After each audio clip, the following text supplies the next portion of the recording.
What's up, YouTube? This is Too Raw for TV, aka Darth Apocalypse. All right, so before I get into this video, shout out to Dorian for the donation to the channel via the Cash App and a video request, and that is, what if the Boston Big Three played in the 1970s? Well, of course, the Big Three of Kevin Garnett, Paul Pierce, and Ray Allen came together after years of carrying franchises or helping to carry franchises. Garnett with the Timberwolves, Paul Pierce with the Celtics, and Ray Allen with the Bucks and the Sonics, in particular with the Sonics with Ray Allen. And although they all had individual achievement, team success, for the most part, eluded them. And although they were on the wrong side of 30, they were close enough in their primes to dominate during the regular season. And although they had some serious hiccups in the playoffs, their drive to win ultimately was enough to lead them to the promised land of winning a championship. This team won 66 games during the regular season, and although they only went 16-10 during the postseason, it was enough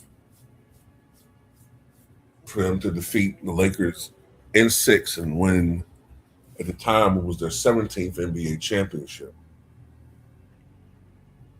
During that regular season, Kevin Garnett won Defensive Player of the Year. Ray Allen had to change his game, going from a 25, 26 point per game primary scorer with the Sonics to being, generally speaking, third offensively, more of a jump shooter, more of a spot-up shooter, and playing more off ball, obviously. Paul Pierce won Finals MVP and won an elusive title. Now, if they were playing in the 70s, first thing that comes to mind, obviously, is that there's no three-point line. So there is really no true benefit from taking 25-foot jumpers if, the reward is you score the same amount of points as you would if you're taking a 15 or 17-foot jumper. So a great marksman, at that point in time, the definition changes.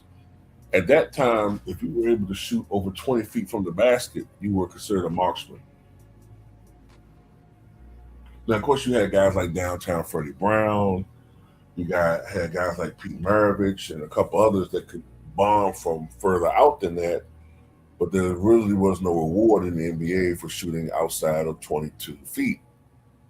So I would gather that Paul Pierce and Ray Allen, their field goal percentages would be a little bit higher, not that much higher, because you still have, basketball set up similar to how it was in the 90s and 2000s.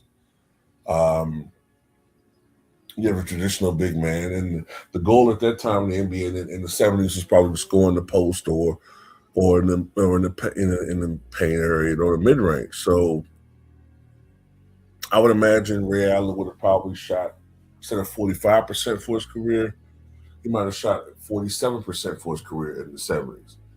Pierce, being that he was 6'7" and 230 as a small forward, would have been a considerable size advantage in him in that area. Instead of shooting 44, 45% for his career, maybe the same, about 47%. Garnett is what I think would be a very interesting I think it'd be very interesting if Garnett was playing that era. Now, granted, generally speaking, I think they all would have to adjust to the physicality of that era, because look, by 2008, although when they first came into the NBA, all these guys came to the NBA in the '90s, Pierce in the late '90s. By 2008, hand checking had been disallowed from the NBA altogether.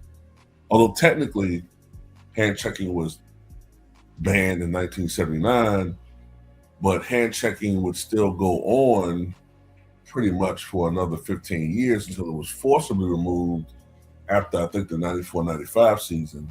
But then for another decade, players were still able to, use their elbow, uh, still, use, if not their hand, they're still able to use their body, or they're still able to nudge guys and be physical with them. But they ultimately took that out by the mid 2000s. So you have to deal with a little bit more physicality in the '70s. Um, Plays are considered like flagrant ones now would be non-penalty plays, or fouls, I should say, not plays. So the game would be a little bit more physical. The game will actually be even faster paced in the '70s than it was in 2008. It'll be faster paced. We were just starting to see some of the rule changes that was trying to be implemented to speed up the game by 2007, 2008. In the '70s, it was a very fast paced game. Average scores were probably about 114, 115 points a game, 113 points a game, and that's with no 3-point line. So I would be surprised if they all saw bumps in their scoring averages compared to 2008. But Garnett would benefit, I think, because of his athleticism. Power forwards and big men at that time were still kind of big, lumbering, plodding type guys.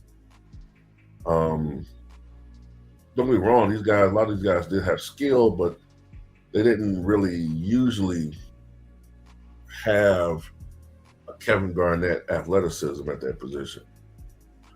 So Garnett would have a distinct advantage with his quickness and athleticism. Now, he wasn't the most overpowering guy, but I would imagine he would sort of have some advantages that a Bob McAdoo had, where when he's matched up against somebody who's bigger and stronger, he can utilize his quickness. When he's matched up against somebody that's smaller than he is, he can use his size. Now, Garnett was, what was Garnett? Garnett was listed at what, 7 feet tall, and it was maybe 245, 250 at the time. It was probably really like 6'10" and a half. So yeah, that's a interesting matchup. Uh, he would be a real terror as far as matchups is concerned. Great rebounder, shot blocker. Um,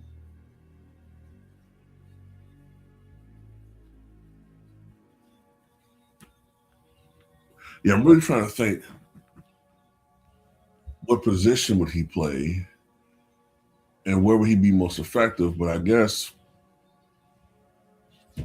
he would probably still play power forward. But man, he would be a very interesting, matchup. Uh, you know, a mismatch when it comes to matching up against any lineup that had to deal with those guys. Also, I would think about toying with the idea of playing small ball. Move Garnett to center, Pierce to power forward, uh, perhaps move Ray Allen to small forward, and then have two small guards playing at the point and at the two, because back in that era, it was the norm to have guards at 6 feet, 6'1", 6'2", so it wouldn't be really a disadvantage. And to have that type of lineup out on the floor, quick, athletic, that would be interesting. Basically, what I'm saying is, I think if you put this team in this, they put these guys in the '70s, I think they would thrive. I think they would probably possibly win a championship, depending upon coaching and depending upon who their team up with. But I think they could hold their own with anybody in the '70s. Um, I mean, these guys are three Hall of Famers, so I think they would do individually well. Um, I don't think that either one of them would struggle compared to the '90s and 2000s, because Garnett thrived in the greatest era of power forwards in history, which was the late '90s into the early 2000s and 2010. That was the greatest era of power forwards ever, and he's probably one of the top at his peak, one of the top two power forwards, along with Tim Duncan. So if you're putting him in an era where the talent at the power forward position, even if you put him at center, although naturally be power forward, the big men in general, don't get me wrong, they were great big men. Kareem Abdul-Jabbar, when he came to the NBA, Artis Gilmore, um, Bob Lanier, Wes Unseld, Jack Sikma, they were great big men. You had great power forwards, Bob McAdoo, Elvin Hayes, obviously. I forgot about Cowens, center. You had great big men at the three, at the 4 and 5, but nothing like Garnett. So I think he would be even more dominant in that era. Paul Pierce, with his size, 6'7", 235, he would be awesome. And I think Ray Allen would be awesome too. But that's just my take on that, man. What you guys think?